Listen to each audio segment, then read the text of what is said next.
This pterodactyl chicken is definitely a fun build. In terms of build time, it's actually pretty damn short thanks to the fact that its wings give it a bigger presence than it actually has.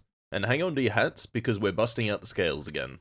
Starting off, the Storm Sorter comes in at 130 to 170 Australian dollars and weighs 223 grams when built, and comparatively, a Lightning Sykes, somewhat close in the size bracket, being 180 grams or 43 grams lighter, costs 100 to 130.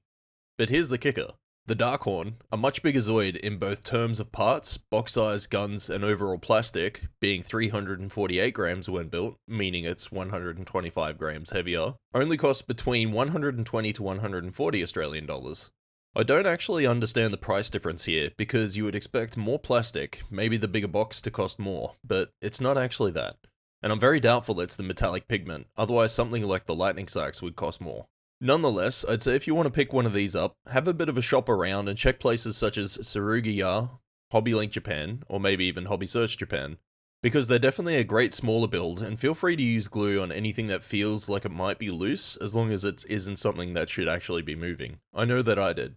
Looking at the entire build, there's nothing that stands out as problematic, however it was pointed out in the Zoids Discord that parts G3 and G6, the outer wings when folded up, will have a small opening along the seam, which you can glue and clamp if it's a bother, which I personally haven't touched it as to get mine to mimic the gap means bending the wing past the maximum point that it should be moving. As a side but important note is that at this time you can pre-order the sorter at the usual sites, and if you're Australian, I'd say the absolute best place to pre-order at a good price is Sugo Toys, coming in at 110 currently. To tie the last three builds together, you may have noticed a bit of a trend, with me watching Chaotic again and doing a Darkhorn, Genobreaker and a Storm Sorter.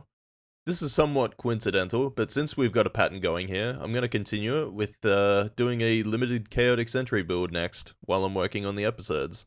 No spoilers though, you'll just have to wait and see what it is. Oh yeah, Chaotic Sentry obviously takes place in Canada, and this is headcanon that you will never change. That's about it for now, so until the next one, happy modelling and take care.